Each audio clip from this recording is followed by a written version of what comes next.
Hello, everyone, and welcome to Penning the Past, Insights into San Diego's Historic Neighborhoods and Architecture, Soho's ongoing lecture series celebrating the historians, authors, and preservationists who bring our region's stories to life. I'm Dean Glass, and we're delighted to welcome back historian and preservation advocate Katherine Hon for today's presentation, History Snippets 2, North Park Street Names and Other Stories. Katherine is the secretary of the North Park Historical Society and has been fascinated by North Park's history since moving into a bungalow near Morley Field more than 35 years ago.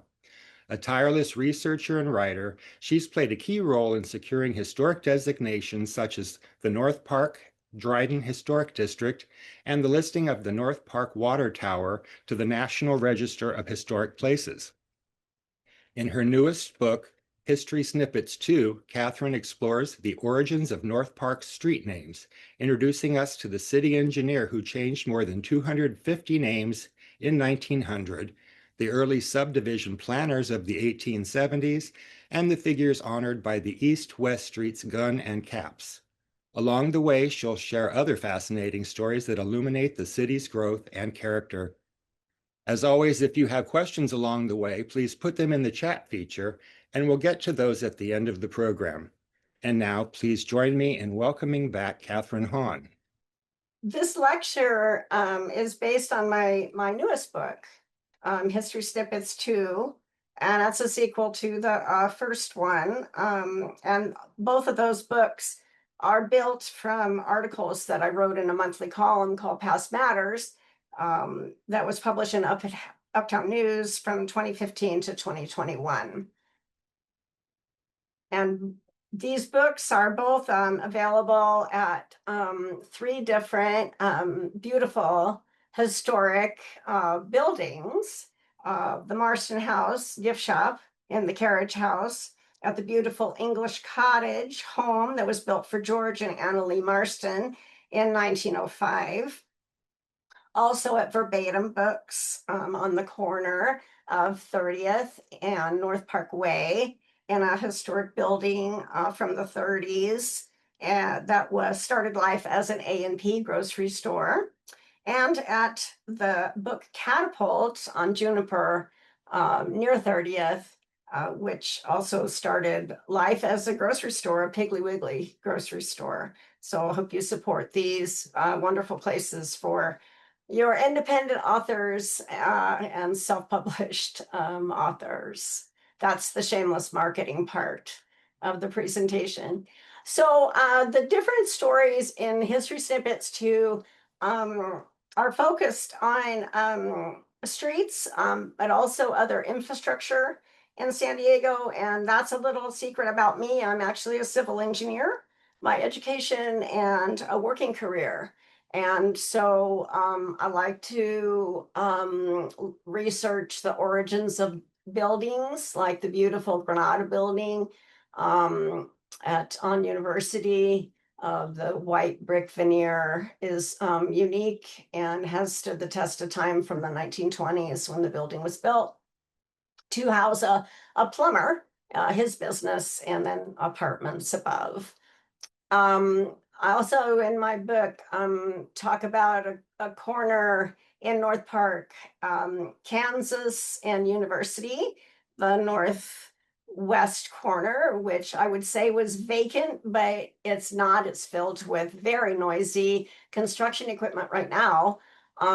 Once upon a time, from 1950 forward, you might remember there was the North Park Rug and Carpet building and several other, and a fairly simple structure. But before that, in the 30s, there was actually a miniature golf course there in that corner.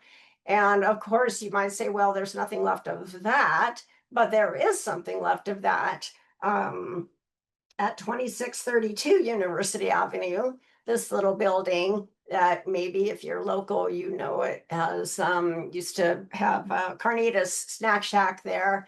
Maybe if you've been a long time North Parker, you might know it was Cotilla Taco at one time in the 80s. This little building was the mini golf course's admissions shack, and it was moved to where it is now, 2632 University Avenue, when the golf course was closed down. And so these rounded corners of the building were actually decorated to look like golf bags. Hence their kind of unique appearance of that little building. Because I'm an engineer, I had to tell the story of San Diego sewer system, which might be more than you ever wanted to know, but I think it's a fascinating story. And my book, this History Snippets 2, ends with, I say, a good sign, the story of the North Park sign, which has a history of several different iterations. This picture is from the 1993 opening of the reconstructed North Park sign. Used to hang over above the intersection. The 1993 was put here a little bit to the west. And I love this picture because it's framed by our very beloved historians, Don Covington and Karen Covington, whose shoulders we are standing on as the North Park Historical Society. So here are some frequently asked questions that I am going to try to address in this lecture. Is Upas really a tree? Who brought the alphabetical names of authors, gems, scientists, and others to San Diego streets? Why is the North Park street pattern so disjointed, especially between the university and Upas, from Alabama out to Boundary? Are any current North Park street names original to the 1870s? That's going way back. And who were Capps and Gunn, and why are those streets so short? So Yuba Street was actually among the original tree names.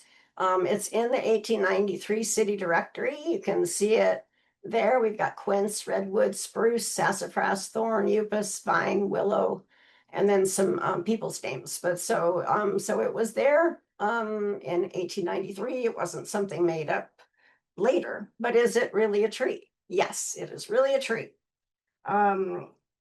This etching is from 1887 on the right, and it's labeled the poison tree or Upas of Java with flower of the Rafflesia in the foreground. And according to Wikipedia, the Upas is a tropical tree in the mulberry and fig family, and it occurs in Australia, tropical Asia, tropical Africa, Indonesia, the Philippines, Tonga, and various other tropical islands. And in the Javanese language, it is known as upas, which means poison because of the tree's toxic latex. But it can be useful for making bark cloth, clothes dye, and wood veneer. So it's a real thing. It was never meant to be an abbreviation of underpass or whatever. And so it definitely was a tree and is a tree. So who brought these alphabetical names? You might be surprised when you start to look around and like, oh, there's a lot of series of street names that are in alphabetical order, and they're different things. And this is the guy who did this, Lewis Jackson Davids. He was the city engineer in 1900, and he wrote this memo to the Board of Public Works. Gentlemen, I hand you herewith a list of streets in the city limits of San Diego, the names of which occur in other and more central parts of the city. The new names suggested are taken either from natural objects, trees, flowers, etc., or from men celebrated in science, literature, statesmanship, or etc., care being taken to maintain alphabetical order. It would seem advisable to have these names changed by ordinance and to take such action as will prevent further duplication in the names of streets. So prior to 1900, development all around San Diego, there was a lot on paper, but there weren't a lot of people so much. And there were like at least 15 first streets, a very popular pattern in all these different little subdivisions. But by the late 1890s, the urbanization was intensifying, and obviously there was a potential for mass confusion, which Lewis Jackson Davids recognized. And so actually about 90 names had been changed the year before by the city engineer at the time. And then with Louis J. Davids's list, more than 250 names were changed. And this is the change that brought the authors to Point Loma, the gems to Pacific Beach, all in alphabetical order, among many other changes. And so this fellow was a civil engineer, had been selected by the Board of Public Works to be the city engineer from 3 candidates in April 1899. And he replaced Edwin Capps, the city engineer since July 1893, who had resigned because he was just elected mayor. So Davis was born in New York. He obtained his civil engineering degree from Union College in Schenectady. And he began living in San Diego around 1886. And he wed the attractive and accomplished Etta Skidmore, which was announced in a newspaper article in 1894. And the article noted that Mr. Davids is well known in the city as a gentleman of more than ordinary culture and enviable attainments as a civil engineer in this state, as well as Mexico and South America, where he was engaged for a series of years in railroad construction. He recently quit the services of Santa Fe Railroad Company to look after his private interests in San Diego. So he was actually only city engineer until then October 25th, 1900. And the board then replaced him with another person who was one of the three that they initially considered, George de Hemicourt. And the board acknowledged that he was a competent engineer, but he has a different opinion from this board as to the manner of running his office. And then he moved to Oakland with his wife and their son Cyril, worked in LA, and he and his wife died within 9 days of each other in October 1933 in Los Angeles. So he was only city engineer for like a year, but he had a profound impact on the street names really throughout the city, not just in North Park. So he gave the list for the alphabetical authors from Addison to Zauch, later changed to Zola, and Alcott through Dumont in Roseville. The authors Eliot through Lytton in Loma Portal, historians Abbott through Grisot in Ocean Beach, the gems Agate through Hornblende, and statesman Allison through Randall and Pacific Beach, naval heroes Bainbridge through Rogers and La Playa, cities Chicago through Nashville and Claremont Bay Park, and scientists, engineers Cuvier through Herschel and La Jolla. So this is Francois Grisot. He was a French historian and a statesman who served many roles in the French government, including as prime minister from 1847 to 1848, and he wrote popular histories of France and England. Now, street names that provided by Davids that remain in La Playa include this alphabetical series: Jenkins, Kellogg, Lawrence, McCall, Nichols, Owen, Perry, Qualtrough, and Rogers. And those are names of naval heroes, mostly from like the War of 1812. Captain James Lawrence commanded the USS Chesapeake in the War of 1812, and he was mortally wounded in a battle with the British Royal Navy frigate Shannon. His dying command, "Don't give up the ship," which we see all over these days, it seems, was immortalized on the battle flag of his friend and naval hero, Commodore Oliver Hazard Perry, who was well regarded for his success in the 1813 Battle of Lake Erie, probably inspired by the death of his friend. And the photo in the middle here shows a replica of the flag above, and in the glass case is the original battle flag, and displayed at the U.S. Naval Academy Museum in Annapolis, Maryland. Now, in Claremont Bay Park, just east of present-day I-5, city engineer Davids replaced lettered street names B through Q with celebrated men of science. And lost to other changes are Bartram, Corliss, Darwin, Field, Miller, Pasteur, and Quain. And remaining names are Edison, Gesner, Huxley, Ingolf, Gillette, Kane, Lister, Napier, and Orton. And those scientists include Abraham Gesner, pictured here, a Canadian physician with a passion for geology who developed kerosene, which helped replace whale oil as a lighting fuel and saving many whale lives. So Canada issued a postage stamp in 2000 to recognize his great contribution to the world, saving whales. Awesome.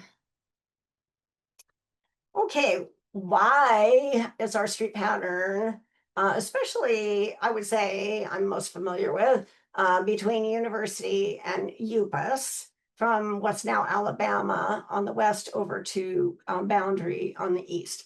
And this is why. These are the original subdivision maps.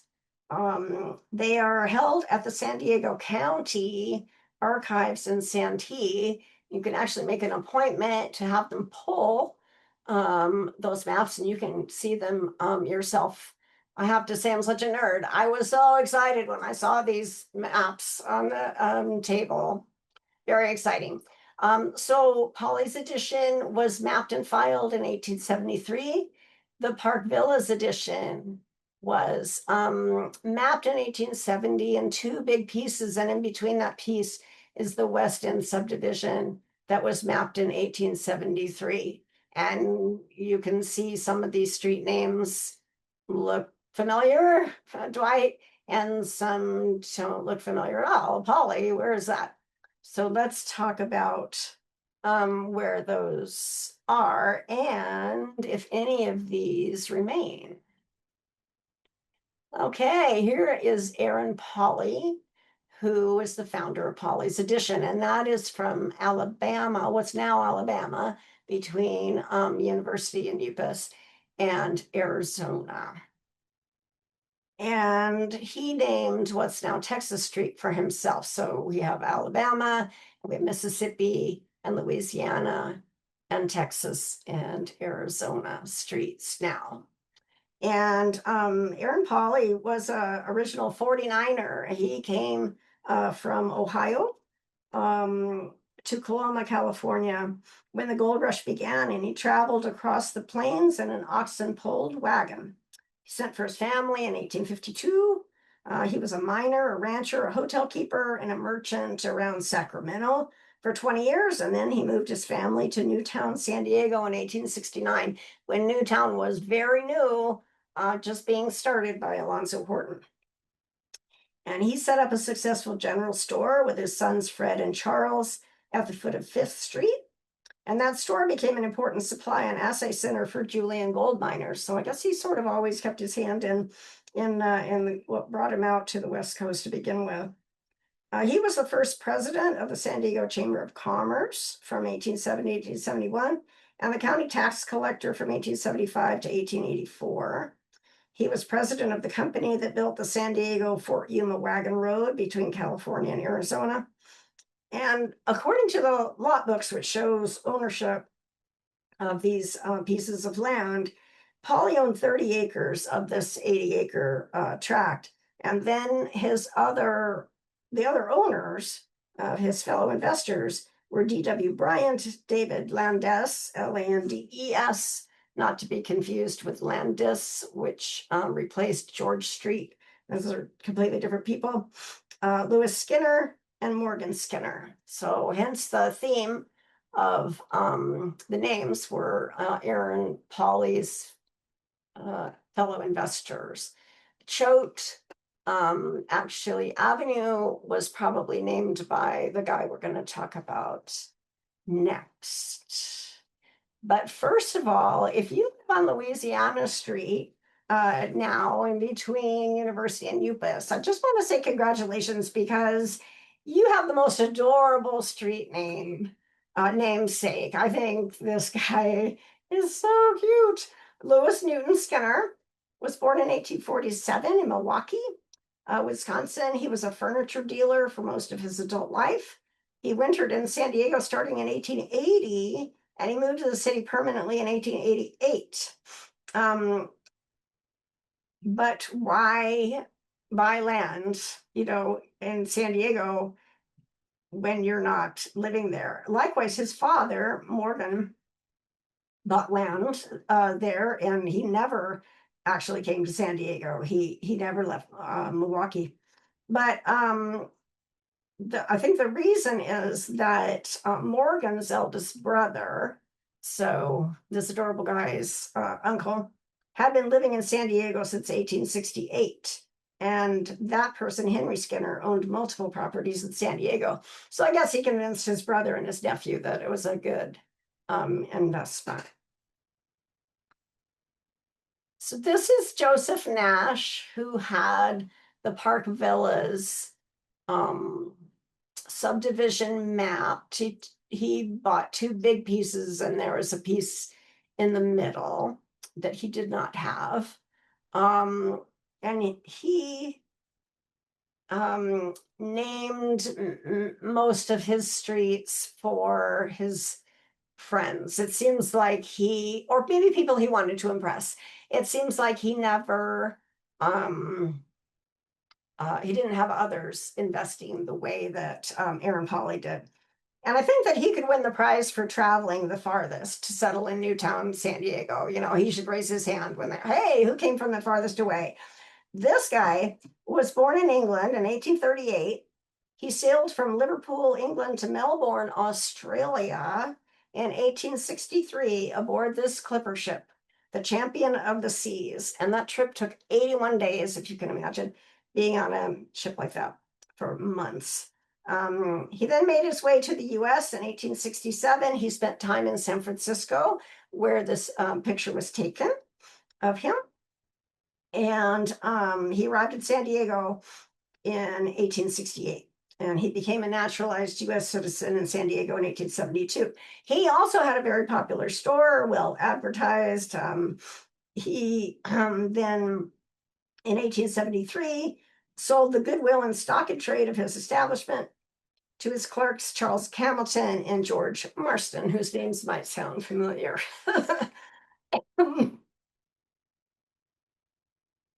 And Nash dealt quite creatively with San Diego real estate. Excuse me, getting over cold, sorry. He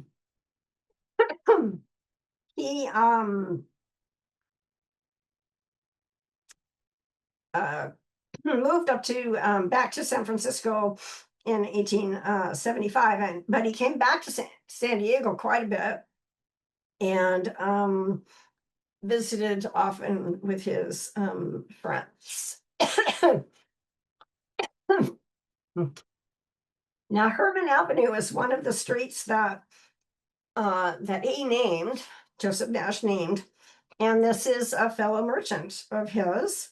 Alexander Herman came from Bavaria on a steamship Silesia in 1869 at age 15. He was listed his occupation as a clerk. In the 1880s, into the 1880s, he associated with Sigmund Aguilar, who also came on the same steamship at age 17, listing his occupation as a merchant. They arrived in New York in 1869, and then they traveled west and came to San Diego. And there's documentation that they worked with A.E. Horton, Aaron Pauley, David Bryant, authorizing Joseph Nash to charter a sailing vessel and joint account for the purpose of bringing down a cargo of merchandise from San Francisco to this port. So definitely he was known to Joseph Nash and worked with him. And Alexander later moved up to San Francisco. And then in 1905, he moved out to New York, kind of following his elder brother, was working at a brokerage firm out there. And that was fortuitous on Alexander's part, because he left a year before the San Francisco earthquake. And then he died in 1926 in Manhattan, and the Sholey brothers announced that it would be closed for the day, owing to the death of Alexander Herman, special partner of the firm. So that's one street name that's still there. Might have thought maybe it was a first name, but it's I'm confident it was Alexander Herman. Now, Grimm Avenue has actually held its name for more than 150 years, in spite of an effort in 1934 to change the name to Royal Avenue. This one was sort of tricky. I could not find any Grimm people in San Diego's records from 1870, but there is a family in San Francisco headed by Abraham K. Grimm, shown here. And he had a lot in common with Nash. And at that time, the connection between San Diego and San Francisco was quite tight. And Nash had deep ties to San Francisco. So Grimm was also born in Ohio. He made the long trek across the plains to Sacramento in a story that sounds familiar. And then in a story that sounds familiar, he turned to merchandising and banking and real estate. And then he was in Virginia City, established a bank there. And then in San Francisco, he came to San Francisco about 1868. And his occupation was president of the Pacific Union Express Company. And this company was organized in late 1867 by promoters of the Central Pacific Railroad, including Leland Stanford. And A.K. Grimm and Lawrence W. Coe were appointed as managers for the Express on the West Coast. Its service was advertised as including transport of materials and letters by every steamer via Panama and similar service to Hawaii, China, and Japan. The company was set up to compete with Wells Fargo, and Wells Fargo bought them out in October 1869. And I'm thinking, well, maybe Nash dealt with this express company when he was setting up his store and keeping his store stocked in San Diego. Maybe, conjecture. But it's also a little bit of conjecture, but what's now Myrtle Avenue, Joseph Nash had named Coe Street, and perhaps it was for Lawrence White Coe, who was with this Pacific company. And his also Coe's young cousin Theodore Dwight worked as a bookkeeper for the Pacific Union Express Company in 1869. So a little bit of conjecture about these street names, which were more obscure than some, but a good story.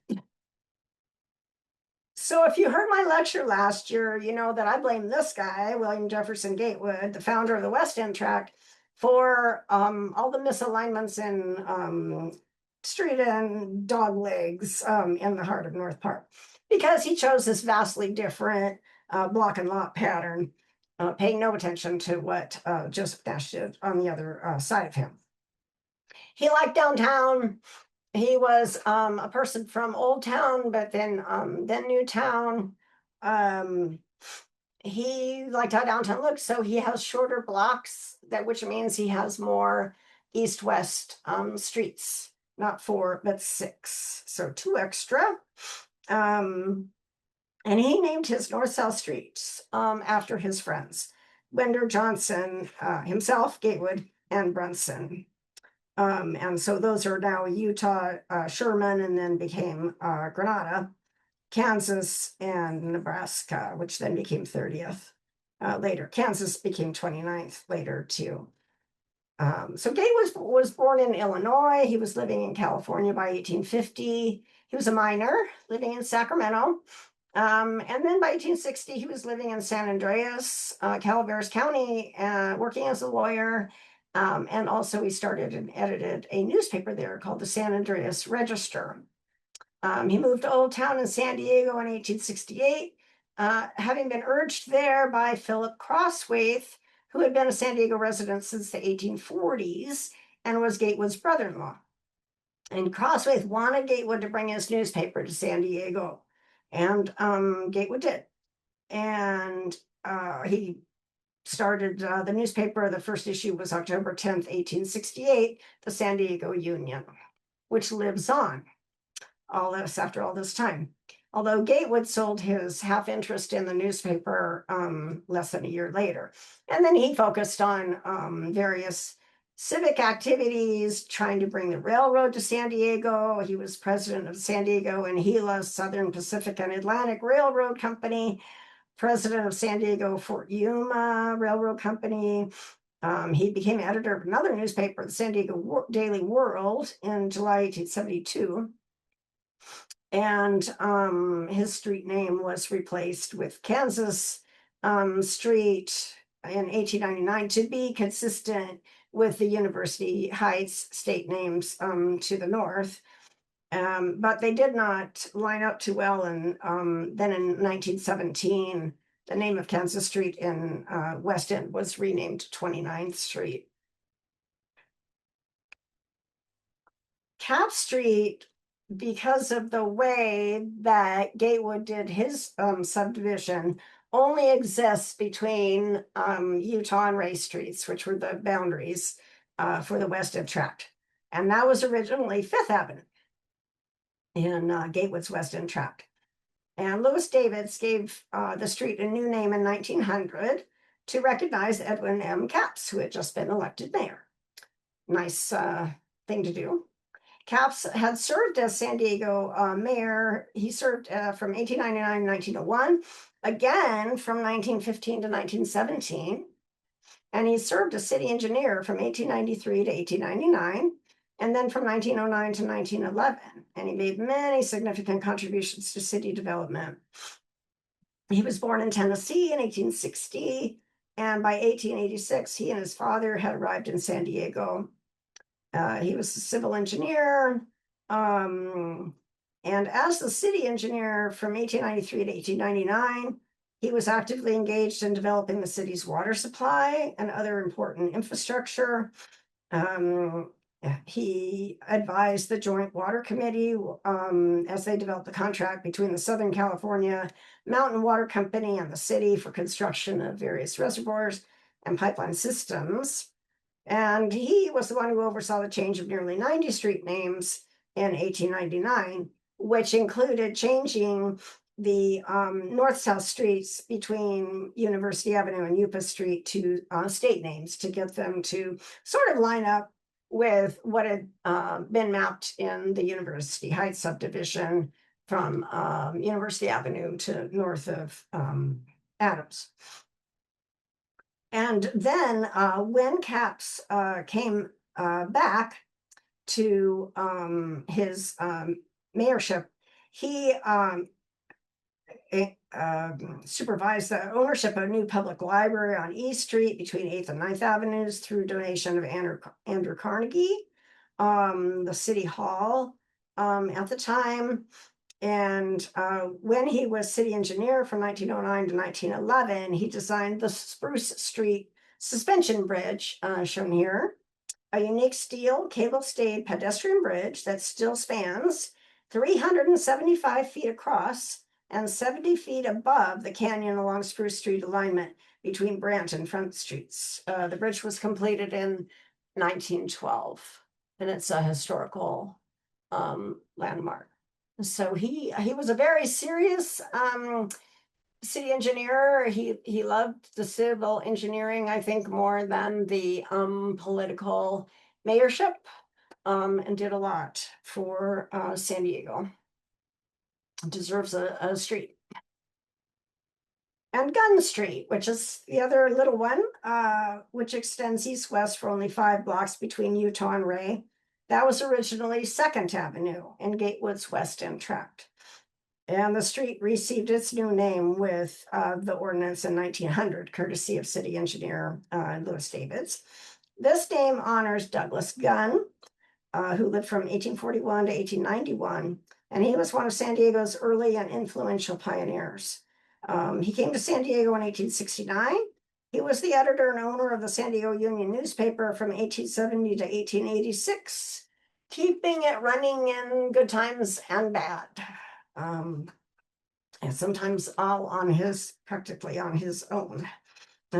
He was the first mayor of San Diego under a new city charter adopted in 1889, having been elected on a nonpartisan citizens ticket. He served his 2-year term. He left the office in 1891, and that year he died at age 50. Very sad. Too young. Very wonderful person. Douglas Gunn, his parents and siblings were also notable California pioneers.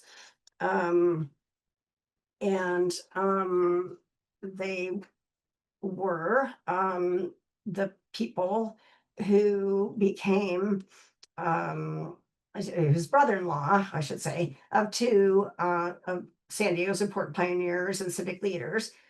Charles Hamilton married Douglas Gunn's sister Elizabeth on July 18th, 1876, and George Marston married Douglas Gunn's sister Anna Lee on May 3rd, 1878. And according to announcement in the July 18th, 1886 San Diego Union, Gunn invested in the College Hill Land Association, joining other first-year directors R.A. Thomas, C.C. Seaman, James McCoy, and G.C. Arnold. This corporation was formed to, quote, buy, sell, improve, mortgage, lease, and otherwise generally deal in real estate in the county of San Diego, unquote. And that is the company that established the University Heights tract in 1888. The first advertisements for land sales in this tract in February 1888 listed Douglas Gunn as the president of the company. He definitely followed his muse. As a writer, he put together this book, Picturesque San Diego, with pictures from all over the county. He really invested a lot of his own money in the publishing of that book and had financial difficulties at the end. And it's thought that some of that stress is what caused him to die so young. And so we authors understand that kind of effort. Okay, I have some new news about the old North Park sign that I was really excited to learn. And maybe for some people, it's always been common knowledge, but I always wondered, because we have this picture where the first North Park hanging sign was put up above 30th and University Avenue on July 6th, 1935. So we see that it's rectangular, just this square or rectangular shape.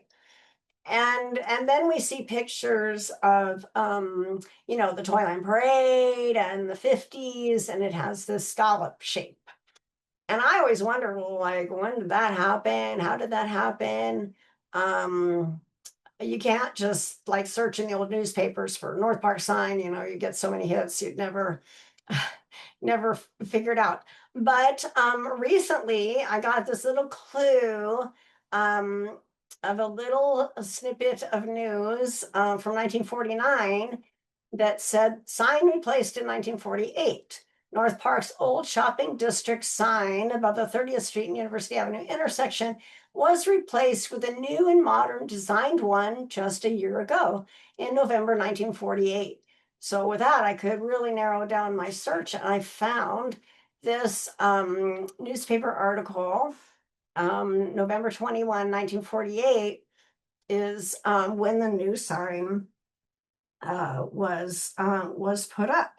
And the caption in this newspaper article in the November 22, 1948 Evening Tribune says, quote, heart of the North Park shopping district, 30th Street, University Avenue, today was marked by a new sign erected yesterday under auspices of the North Park Business Club.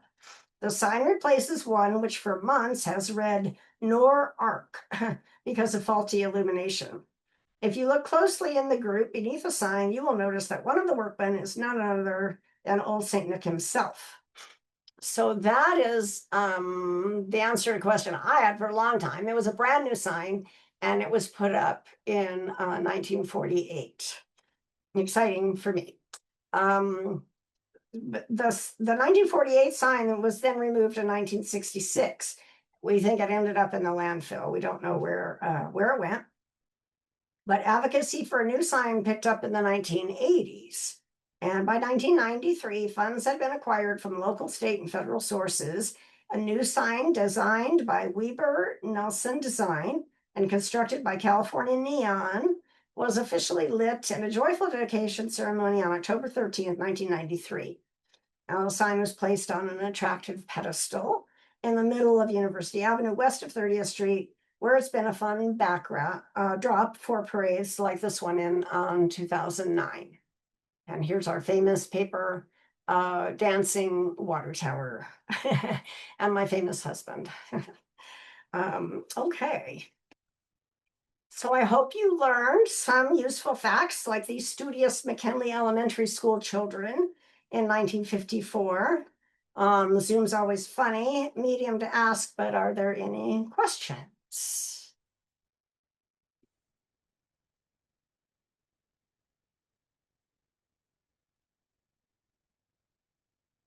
Hi, Catherine. I'm back. There's That was the a great lecture. Thank you so much. Let me see if we have anybody asking questions today. But oh, this one slightly off topic. I tried contacting the county archives in Santee. They had no idea what I was talking about. When did you go there? How did you contact them for an appointment? I contacted Kira Sullivan there at the time. Now this would be a couple years ago now. She was a map person. Yeah, so I don't know. I mean, maybe they don't have the kind of records, maybe the questioner maybe the county doesn't have those kind of records. You can also the city clerk archives also has a lot of really cool records. They are in the basement still of the civic center office building. Um, and they actually have a digital archives. There's a lot of resolutions and directories and other photos on the city clerk digital archives. So that's another potential place. Great. That's anybody else have any questions today? I guess you're like I've said before, the authors are very thorough. We don't get it when we don't get a lot of questions, but surely somebody might have one. Please put it in the chat if you don't. I was interested in, I love that book, Picturesque San Diego. Yeah. I highly recommend it. You can, I know it's long out of print, but it's available to view online at the San Diego City Clerk's archives if anybody's interested. Some beautiful photos. Right. And you could make an appointment. I've seen it for real. They brought it out, put it on the desk, and let me look in it. So you could make an appointment probably with Sam or Ann and I get to see it. It's really beautiful. Yeah, beautiful book.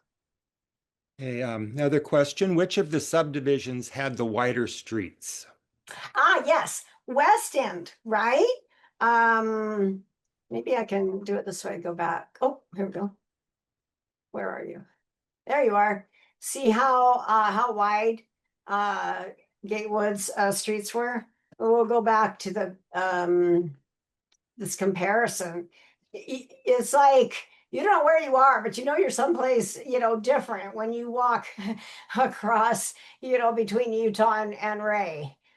Because the streets were, I think he had in mind like boulevards, kind of in a way.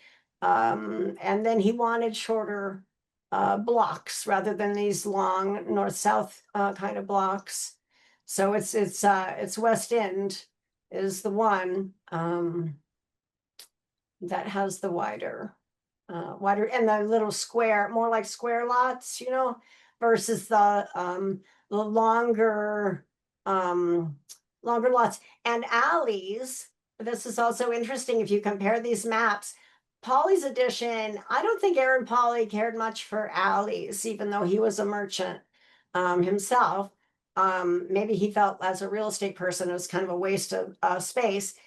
Um, Between Arizona, and 28th, you really see there's alleys everywhere, right? Joseph Nash must have believed the alleys were a great idea your cart, your horse, your cow is, great to have alleys. So you see those, but it's broken up in between by West End because Gatewood did not waste land with alleys.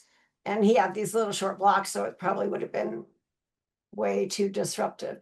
But then you go back to the other piece, big piece of Joseph Nash's Park Villas tract, and the alleys pick up again.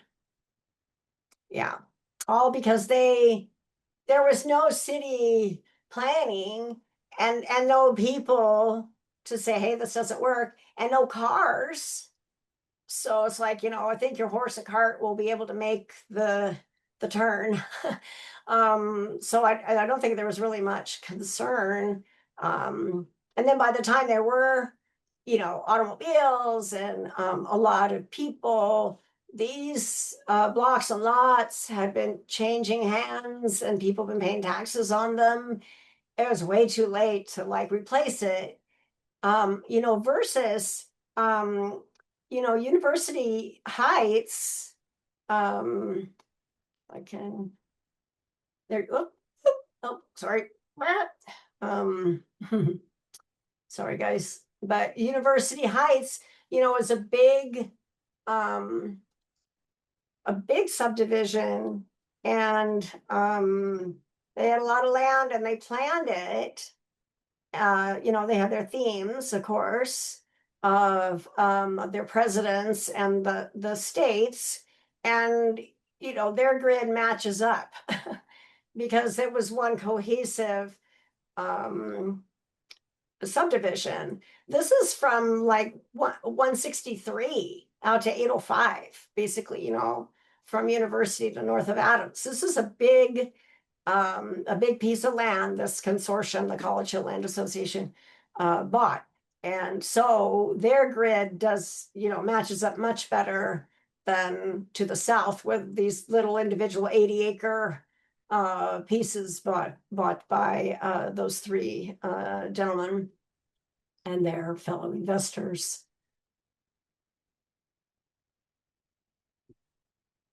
Yeah. Somebody's asking to know about the origin of Boundary Street. Yes, good question. Yeah, so here's Boundary. It was a literal boundary. It's the boundary back to the Spanish land grant ownerships of that era. And it's the ex-mission and the Pueblo lands. It's the dividing line between the ex-mission land grant and the Pueblo lands to the west. Joseph Nash didn't name that as a street on his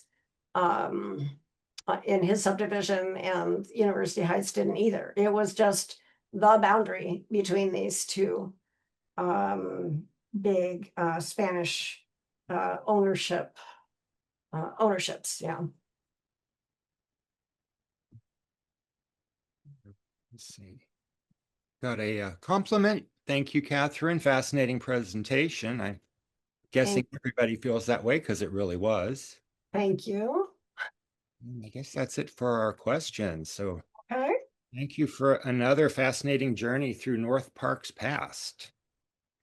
Thank you. And I'd like to thank everybody who joined us today for Penning the Past. We hope you'll return on Friday, November 8th for the final program of this year's series, East of San Diego, The Lost History of East San Diego Police Department, with historian Gary Mitrovich, who will uncover the little-known story of law enforcement in East San Diego before its annexation by the city. Past presentations of Penning the Past are available to watch or revisit on the Soho San Diego YouTube channel. And be sure to join us in 2026 when we'll be back with fantastic speakers like Richard Carrico, Diane Y. Welch, Martin Lindsay, and the Reverend Dr. Mark Hargreaves, and many others. Penning the Past 2026 kicks off in February. Until then, we invite you to stay connected with Soho, explore our historic sites, and continue discovering the people and places that shape San Diego's history. Thank you, everybody. Have a wonderful day. Thanks, Dean. Thank you. Thank you, Catherine.